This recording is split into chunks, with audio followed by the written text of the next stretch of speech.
Welcome to the world awaits. Travel tales to inspire your wanderlust. Welcome back to the world awaits. I hope you've had a wonderful week, everyone. And before we kick into this episode, we have another competition, and it's for a night stay at Moxie Sydney Airport Hotel, because we do love a good airport hotel. And it's such a fun-looking hotel as well, not your typical boring transit dive. The prize, wait for it, is a night stay at the hotel, a welcome drink upon arrival. You get a buffet breakfast for two at the Moxie kitchen, and incredibly, up to 14 nights free valet parking at the hotel. So you could stay for just the one night and then disappear on holiday without even having to pay for airport parking. So it's an amazing package. The total package is worth $350, and you'll have a year to redeem this stay if you win it. What an incredible prize. Gosh, have the parking and the stay and everything, incredible. So I have to mention that unlike Melbourne Airport, Sydney is now basically a city airport because it's only 2 stops from Central by train. It also makes the most of being at the airport. So if you're an aviation geek, make sure you ask about its runway rooms. I love this idea of runway rooms. You might have heard, if you're a regular listener, Belle talking about this earlier, which you can watch, where you can lie in bed and watch the planes. I do love it. I love it. So if you love it as well, enter the competition. All you've got to do is like, follow, and tag. So jump onto the competition post on our Instagram or Facebook page at The World Awaits. Like the post, follow us at The World Awaits and Moxie Sydney Airport, and for a bonus entry, tag a friend. So that's so easy, and we can't wait to announce the winners in 4 weeks' time. Back in Melbourne, I've had a busy week of industry events, and there's more aviation stuff here because, firstly, Hong Kong Airport was in town celebrating its flights from Melbourne to Hong Kong. And this full-service airline has fares from $950 return.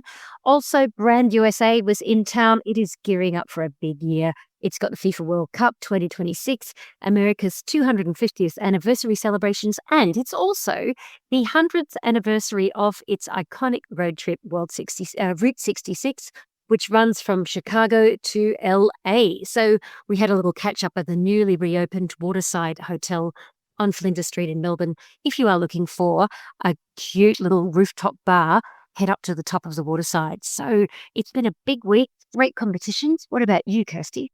That's interesting. It's the 100th anniversary of the Route 66 road trip. I was just in Chicago and LA. And yeah, but you flew it. You could have driven it, woman. You're right. But Chicago is such a great city. I really loved it. I thought it was I really enjoyed it. So yes, in LA, as we all know, LA. I was staying in Marina del Rey, which is such a beautiful area, really close to the city. And I'm going to be doing a hotel review about that soon, so keep an eye out for that, and I'll put it in the show notes when it's ready to go. So we are going to jump right in this week because, oh my gosh, we have a great episode for you, and we are kicking off with Roy Morgan's winners of the annual Customer Satisfaction Awards. It's always interesting to see what people are voting for as the highest ranking consumer items and things in travel. So we're going to start with the domestic airline winner, and it might actually come as a bit of a surprise. Well, it did come as a bit of a surprise, but I think it was quite a pleasant surprise. So despite entering administration in 2024, I mean, going broke, has that ever really stopped anybody? Rex Airlines has won the top award for the domestic and regional airline of the year, thrashing Qantas, thrashing Virgin, and look, it can't be that hard, thrashing Jetstar as well. And this was based on votes from over 60,000 consumers. I've flown Rex up to Sydney, and their pricing is great. They are so friendly. And look, I think we just need to get behind them to break this terrible cartel that we've got in Australia because, more competition means better prices for us, the flyers, the consumers. Yeah, absolutely. And the international award went to Singapore Airlines, and I have waxed lyrical about them quite a lot in the past because I really love Singapore. I think the service and the food is so good. And it's actually the global carrier's 6th consecutive win in the category and 10th win overall.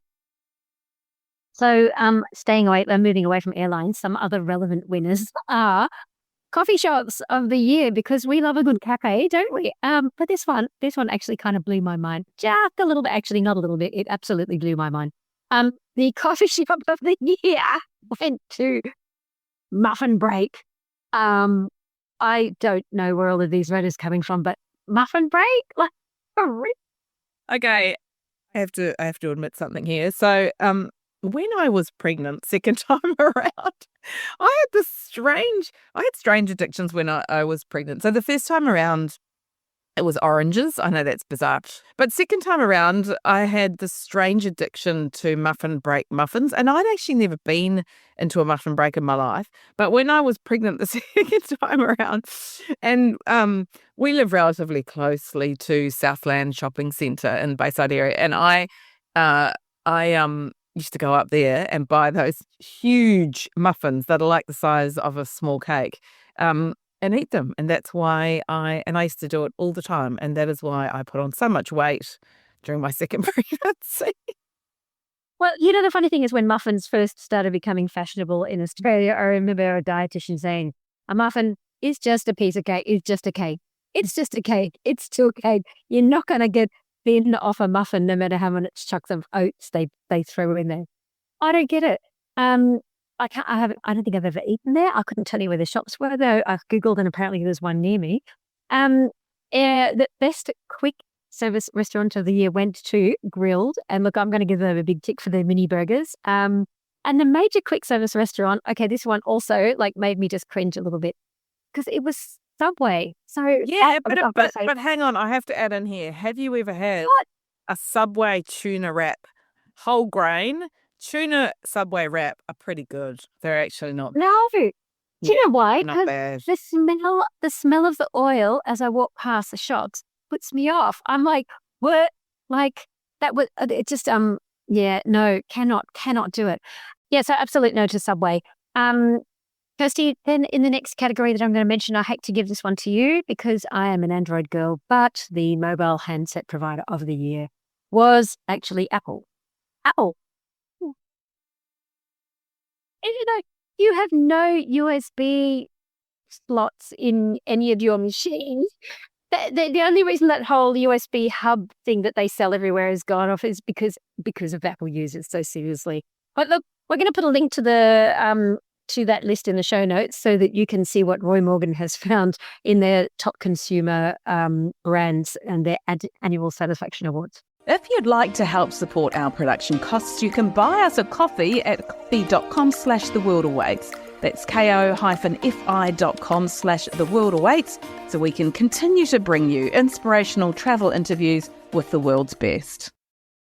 This week, I'm talking to Silva McLeod, the first Tongan woman to become an airline pilot, and she wrote about her incredible journey from island girl to airline pilot in a memoir of the same name. Oh, I've seen this book around and I can't wait to hear her story. You tell me it is a very heartfelt one.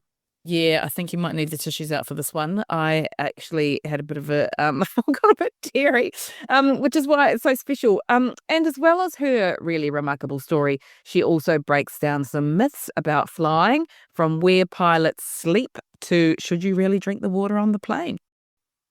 Welcome to the show, Silva. Thank you for having me, Kirsty.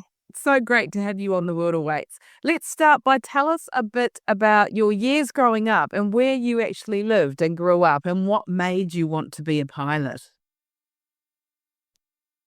I was born and grew up in a tiny little village in the group of Vava'u group in Tonga. So Tonga is divided into three main groups. So Vava'u is the most northern. So technically we are closer to Samoa. And that's where I grew up. And all the way through school. All the way through until I finally migrate to Australia. But how and why did I want to be a pilot? I have to be honest, pilot was never enter my peripheral as a job, as a career. I always wanted to be a doctor. I guess being in a village, 200 people, I see some really horrid stuff in health health-wise. So maybe it's a girl's thing wanting to nurture, and I wanted to be a doctor.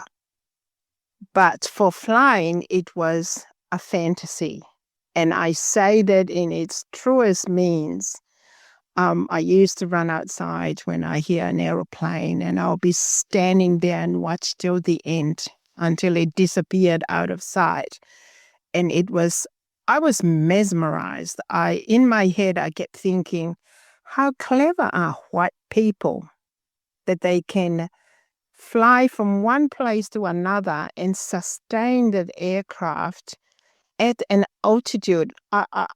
It just got me. I was thinking then, wouldn't that be lovely to be able to operate such machine? But I knew that that was a fantasy because it would never happen. It would never happen in my life growing up as an island girl. So, the tiny island, you turn left, you hit the water, and you turn right, you hit the water. And there's no world beyond the horizon, technically. So what did make you move to Australia? Was it when you met your soon to be husband Ken? I know that the phrase of love is blind is thrown around so much out there, but it was with me. I didn't even see how I would leave my family. I didn't see what it would be like to leave my little village, the familiarity, my people, my family, and food when I fell in love. So that's what took me out. Don't they say love will take you to either hell or heaven? So I think it was heaven for me. So was he visiting, and was he Australian? Ken is an Australian. And as I mentioned before, coming from the island, it is so tiny. It was very poverty-stricken in a way. And we rely a lot from foreign aids. So thank goodness Australia and New Zealand are the biggest contributors to our island. So Australia built a hospital for my island, and they sent 3 people, 3 tradies, a builder who was the project manager, an electrician who is my Ken, and then a plumber. And then they employed the local to do the support and help. So Ken was contracted there for 2 years. So when he finished the hospital, it was a multi-million-dollar project. Australia then funded a fuel depot in my island as well, so Ken continue on for the 2 years. And, I often say to him, he came to Tonga to work and he brought home a souvenir. He used to hate that when I say he brought home a souvenir. And I said, well, it was a very expensive one at the end because I decided to learn to fly, right? So how did you meet? I was working in the pub. I finished high school. There's no university in Tonga. An opportunity to go to uni, you will have to be somebody. And I was a nobody. So high school, that was it. Year 12, HSC certificate, and that was it. So I got a job at the only hotel in Tonga, or in my island, in Vavau. But it happened to be operated and owned by Australian company, Hamilton. So the bosses there is Mr. and Mrs. Jupp. And I thought, this would be a good thing for me. I get to practice my English, which was so awful and terrible. I mean, it's still a work in progress, but I decided to do a knock. So I worked there as a waiter for about a couple of weeks. And then I see it as I have a upgrade to a barmaid. And Ken and the boys from Australia come to the hotel religiously at 5 p.m. every day for their 3 beers, and then they go home. So that's how we met. Oh, how lovely. And so what was there was a pivotal moment, wasn't there, in your lives that made you that changed your view on life and made you pursue this pilot dream or fantasy, as you say at the time. What was that? Well, when Ken and I got married, but prior to that, we were still in the dating scene. And I sort of confessed to Ken that I have that fantasy of flying an aeroplane, but I really wanted to be a doctor. And he said, "Oh, well, there's no time frame. There's no time limit for that. Of course you can do that." But I thought, oh, yeah, he's trying to hook me over, right? Uh, telling me all these things that a young girl love to hear. And yeah, so we got married, we came here. Of course, all that talk was just swept under the carpet as kids arrive and mortgage arrive and bills to pay. And you continue on with living rather than chasing a dream so it was just like a pipe dream. It was something at the time. But I never stop. I used to, try to get Ken and the kids, and Sundays we will pack a picnic lunch and then we will go to the airport at Moorabbin. We'll sit under the flight path and have our picnic sandwiches and watch the plane come and go, come and go. And that was enough for me at the time because I was busy having kids and never really thought I could do it. It, as I said, was a fantasy, but never in a million years thought that I could do it. So 9 years later, close to 10 years, lo and behold, Ken was diagnosed with a rare blood cancer at the time. And from his deathbed, he actually said, "Do you still want to fly?" I guess when you're facing mortality, lots of little things come to mind. What have I done in my life and all that? And he said, "Go for it. Life is too short. Look at me now." And I thought, yeah, he's full of chemo and drugs and what have you. Is running stupid in his head. And then he came out. Of course, we're busy trying to get Ken recover. So 12 months later, he was through his chemo and stuff. It was my following birthday. He gave me a $20 gift voucher for an introductory flight. And I know he remembered what he said from his bed at Pitamac. And it was only $20. And I often joke about, I knew I was cheap, but I didn't think I was quite that cheap for my birthday for $20. But I think he'd been paying that birthday presents ever since. So he said to me, "Just go and have a try. You may hate it, but at least you satisfy yourself that, you gotta go." So long story short, history speaks for itself. I went for that introductory flight and I never looked back. I came out because Ken took me to the driving school, to the flying school. I went in, had my little flight. I came back, went inside again for a debrief. And that's when I came out, armed myself with headsets, books, everything. And then I never looked back from that day onwards. Amazing. So what was your first flight like and how did that feel for you? And was Ken there watching you? Yes, Ken was parked at the parking and just watching me going up and back. And I used to see it when I came. Ken said, my face looked like I was smiling like a split watermelon. I was really hooked and obviously enjoyed the experience.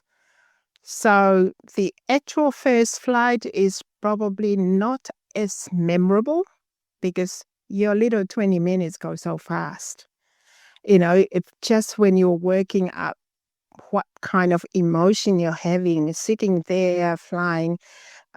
Of course, the instructor give you the control. You have a little turn here and there, but there is an apprehension of not knowing, that feeling of flightless. It's just, yeah, it was just not as exciting to me as I did when I went on first solo by myself, controlling an aircraft with no one there to tell me, what to do. That's probably the most memorable thing that I would say. It's that first solo, and every pilot will tell you the same. Because it comes unexpected when the instructor sort of say, okay, that's it, we're pulling up here. And then the props are still going, the engine's still running, and he opened the door and pull out his headset, and then he goes, go for one circuit. I'm out of here. You cannot protest because it was gone. It left you in charge of the aircraft still running, and you are just on the taxiway. So you got to go up and back. So that's an amazing feeling. Oh, I'm sure it was. So what are some of your most memorable moments over your career? So, and you went on to work in flying internationally as well? Yes, a series of events. Like when I finished, I was a charter pilot. I was a flight instructor. And then I got my first commercial gig back in Tonga. So I was flying for the local airline. 5 years of living separately from Ken and the girls. By that stage, year 11, year 12, that's probably the hardest, most challenging thing that I have ever done. Will I do it again?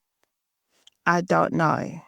I probably would say yes, but it will be a different circumstances. So I would never know whether I would do it again because of what I know now. The girls, even though they were quite old, they were saying, yes, Mom, this is your dream. You've been working hard. You're chasing this. We'll be fine. We'll keep Dad on the straight line. And I thought, yeah, of course I was already on a high and I was going to chase my dream. And this is only a stepping stone. And then I went, but years and years later, the girls were saying, we hated it when you went to Tonga. Because of what I know. And did you have some amazing moments where people who you knew who grew up, who had seen you as a child and were on those flights? Were people? Yeah.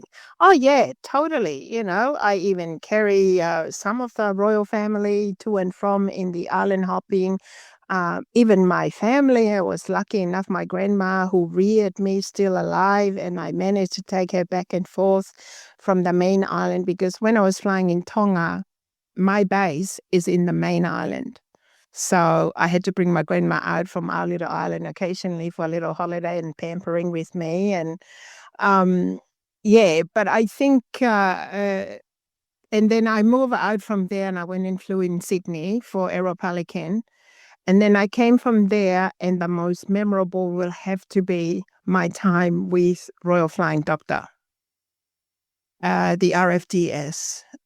There is just nothing will measure up to that. And of course, I went on chasing the shiny piece of metal with Flying Jet, and I flew the 737 all around here locally in Australia. And I'm proud to say that I feel like I have circumnavigated Australia in its entirety, more so than Australian-born people. And that job enabled me to do that, as well as going on to the Trans-Pacific, should I say, is the actual word we're using.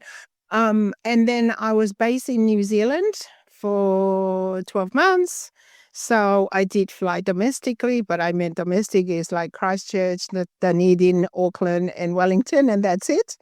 And but then it allowed me to fly into Tonga, Samoa, Fiji, Vanuatu, all of the Pacific, Cook Island. And then, of course, 2008, we came back, and then I had an opportunity to jump ship to the 777, which is the long-haul international. And I thought, oh, wow, I have a love affair with the 777. Because when I was learning to fly, I was following what Boeing is bringing out. And Boeing just came out with a new fly-by-wire. aircraft, and it is the 777. And then they brought that aircraft to Darwin in 1995 for the hot climate testing. I wanted to go there, but my husband said, no, enough is enough. It's costing too much money. So I didn't go because I was still learning to fly at the time. But I had a picture of a cockpit of a 777. I had it remade and I blew it up, and then it was hanging in my study from day one. I didn't even have a license at the time, but I was mesmerized by this aircraft and the buttons and the shiny things and lights and so many buttons and switches. And I used to joke every time I walk past, I look at it when I'm studying, I go, I'm going to fly you one day. It was just that nonsense talk. I'm going to fly you one day when you know very well it's not going to happen. And yet you continue to have this little, dream. And I could not believe it. Years later, I was actually sitting in the cockpit of a 777. And I come back to my wall and I said, I told you I'm going to fly you one day. That was the most bizarre dream. Dream to fly, yes, and then it's reachable. But at my age at the time, because I had kids, I was already 30. And in the industry, they say Qantas and big airlines would like to mold you to what they want. So they want you young, straight after school. So by 26, you'll be already sitting in a cockpit of a jetliner. And here I am, 30s, just starting to hop in a little two-seater Cessna. So to even dream that I could fly the 777, I never think of the 747. I never thought of the Airbus. That was the picture that was hanging on my wall. And so that was another bizarre moment of my Amazing, remarkable. Well, we're going to touch on a couple of things, that theories and myths about flying that people love to know. So there's some strange things people ask. And the first one I'm going to ask you is about the water. So everyone says don't drink the water on a plane. True or false? I mean, what they say, if you're thirsty enough, you're going to drink it. There's nothing wrong with the water. There is nothing wrong with the water. However, just to keep everyone's happy, the water that it's actually come out on water stations throughout the 777 on bigger aircraft like that, they are actual proper water. They are filtered water and all. When you think about it, you can take your toothbrush and you brush your teeth with a normal tap water in the toilet. You swallow some of that and you still survive to tell the story. So to have it, to drink it, yes, it's okay. However, we do carry with us water, bottled water, or the one in the water stations. They are filtered big bottle of water. And is the turbulence really like hitting a pothole, or is it actually is the turbulence something that you should be worried about, or is it just like a pothole in the road? Pothole on the road, majority of the time you see the potholes, and then you either veer the car to avoid it or go. Majority of turbulence in aircraft you can't see. So all of a sudden you hit it. What we call a clear air turbulence, that is something is unavoidable. There is no radar in this current stage that will tell you there is. However, we have access to weather forecast. It's part of our job. We learn and train for it. We can tell looking at a weather map which part of that weather map you most likely endure some turbulence, and you will avoid that. With the clear air turbulence, it's all a very high altitude one. And when we get the weather forecast as well for us to decipher which route shall we take. It's actually give you a forecast. It's only a forecast. It doesn't actually say there is a section based on the wind and the motion, the air motion. There are sections they might say this could cause some clear air turbulence. So you can't see it, but enter it. But it's absolutely nothing to worry about. It's just one of those things that you just have a little bumps, but we often, or you may have, as as a passenger, you might hear the captain might say, the rides is going to be a little bit bumpy at times. That's just based on what the forecast we can see. And even if the weather and stuff, sometimes we are sacrificing the cost of the flight with fuel by giving our passengers a smoother ride. So we might go an extra miles just to divert around weather related turbulence. Or even sometimes as you get higher and higher, you might decide, I'm going to sit at that altitude because that's the altitude is ensuring the clients, the customers, the passengers ensured a smooth ride. But it's all myth. And what about, where do pilots sleep? And do you leave do you have to sometimes leave the cockpit on I can only settings or? Yeah. I can only speak from the aircraft I fly. The 737, that's only a 2 crew. One must always be in the flight deck. The other can step out to the toilet, but there is no break or rest for the 737 crew. The 777, there's 4 of us. We always pair up. So all 4 departure, takeoff, and landing, an hour before landing. And in between in cruise, we divide up to 2 will stay at the flight deck and 2 will go and have a rest. And yes, we do have a crew rest in the 777. We're very lucky. For us pilots, we have 2 bunks. You step up just behind the bulkhead of the cockpit, and then you climb up, and you have 2 recliners, 2 seats for each pilot that are out there. And then behind it, there is 2 bunks where you can go. It's no king-size bed by any means, but it's all climate control, very comfortable. We have our meal there. We watch a movie, and then we go to sleep.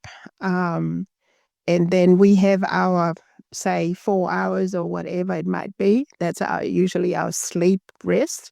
We have about an hour and a half to 2 hours of short rest. That's like a meal break. And then we come back, and then we have a sleep rest. It's up to 4 hours, and then we are back again and swap over. So for the flight attendants, they are at the back, and there's something like 8 bunks, so they can only do 8 at a time. Fascinating. That's so interesting. So, what's your final message, your message to others who want to pursue their dreams like you have, but feel that, they're maybe hindered by age? I feel their anxiousness, but there is no size fits all. For me, I knew that challenges was so huge, and I can only share mine. And if that inspires others to follow that, I hope that I am like the living proof of showing. And not only I was old, I was a female, I was Black, I was a mother, so there's always a demand of kids there. And I never see those, but I took one step at a time. I never saw myself, yes, I'm going to thrive to fly a 777. No, that picture on the wall was the motivation for me to take that one step at a time. But I never lost hope. And I think you've got to do it for the right reason. I think that is more lasting effect. If you're going to do it, say, for money or for fame, that's all the wrong reason. For me, it was a pure love. And I always thought, if it doesn't work out, well, Ken was my cash cow. He can still feed me. I can still come home and bludge on him. So it was never about money, never about history, never about fame. And I think that's why I became successful with it, because that fire never die, never dull. I just wanted it so badly, which is good or bad. It's good for the driving force for a career, but bad in a way, as my daughters told me afterwards. They hated it when I went to Tonga. Oh my gosh. I don't want to finish this conversation because I think we could go for an hour at least. But unfortunately we are running out of time. So I'm gonna ask you the question we ask all of our guests, which is, what's the most bizarre thing that's ever happened to you on your travels? Is that bizarre good or bizarre bad? Either. Bizarre good, when I was with RFDS and I was called to remote Victoria to pick up a premature baby. But when we got there were two twins. And they were so tiny, no kidding, it was just like the palm of my hand. But they were whole. And I really wanted to have a pet. And the Micah gave me a gloves and said, go on, before I change my mind, have your fix. And it was in a humidity grip, because in the RFDS aircraft, we have 240 volts. So all these humidity grip get plugged into the aircraft and the kids survive. So you open the little hole, in a humidity grip, and then I reached down to touch the little arm. It will stay with me for the rest of my living life, because when I touch it, I said, how lucky are you that here we are in the middle of the night. It was cold. There were doctors, there were micers, there were nurses, there was me as pilot, and we're out to rescue these babies. And my mind was turned straight away to my village, to my Tonga. They will just die because there is nothing we can do. I think one of those most bizarre things that even years and years later, I tell the story, I could see myself in that outside of the aircraft. In the dark, it's cold. And those thoughts came to mind that babies premature in my village will just die. And it still get me even now. Gosh, oh my gosh, you have such a remarkable story. You really do. You're gonna bring me to tears in a minute. And you already did bring tears to my eyes when you were telling me about Ken on his deathbed, you called it. Yeah, when telling you to follow that dream. Oh my gosh, what an absolute remarkable story. And I'm so glad that you've written your book so people can spend the time to really soak it up and read more about it. And we'll put all the links in the show notes of how to buy your book so that people can actually hear more about your remarkable story. And thank you so much for taking the time to talk to us. But I always say, my book came out and lots of people think that it was all about my career, all about my flying, all about my achievements. But I wanted to make it known that without Ken and the 110% support behind me, I wouldn't have a story to tell. So let's not forget that one. So very lucky, super, super lucky. Oh, well, thank you so much for being with us. It's just been the most wonderful chat. And I hope to bring you back on another time. That was Silva McLeod, and you can buy her book at Exile Publishing, and we'll put a link to the show notes and on our website too.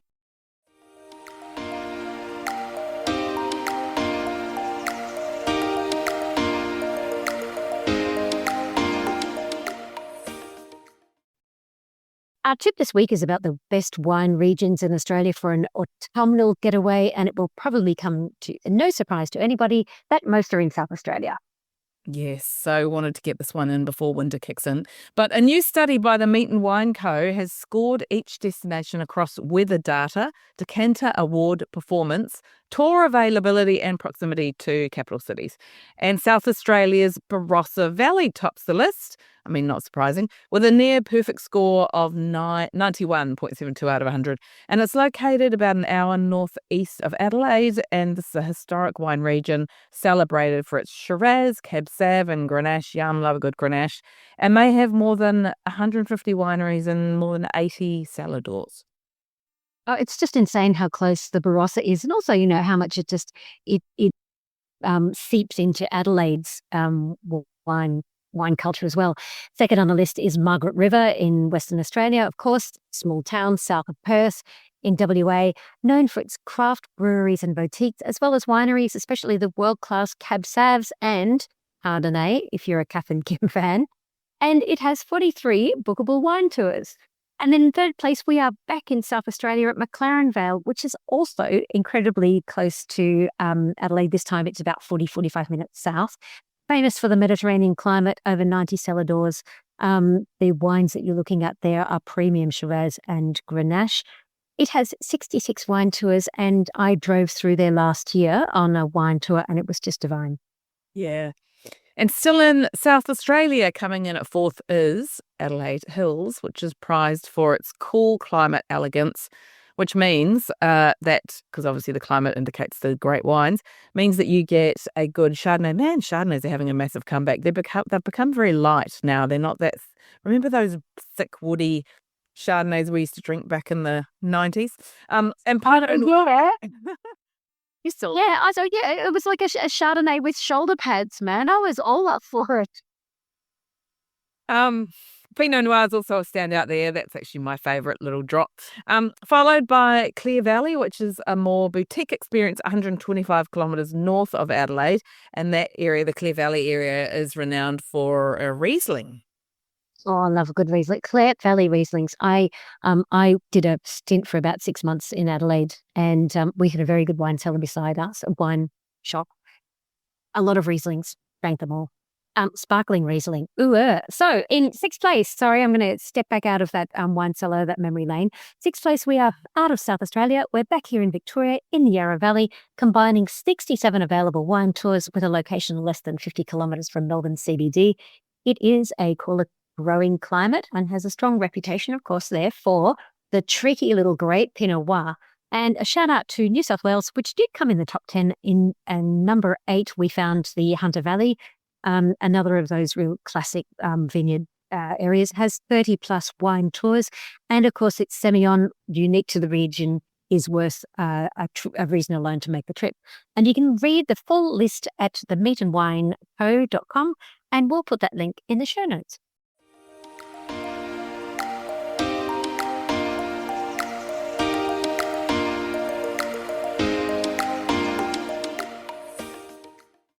Next week, let's go to Canada. We are going to meet Deanne Whelan, who is an adventurer and filmmaker who, at 50, set out to walk and kayak the longest trail in the world, the 24,000-kilometre long Trans-Canada Trail.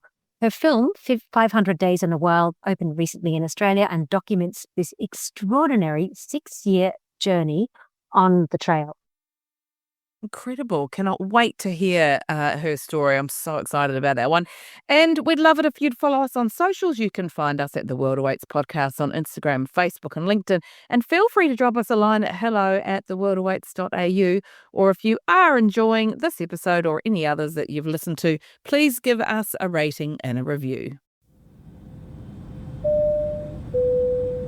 That's a wrap for The World Awaits this week. Click to subscribe anywhere you listen to your favourite pods. Thanks for listening. See you next week.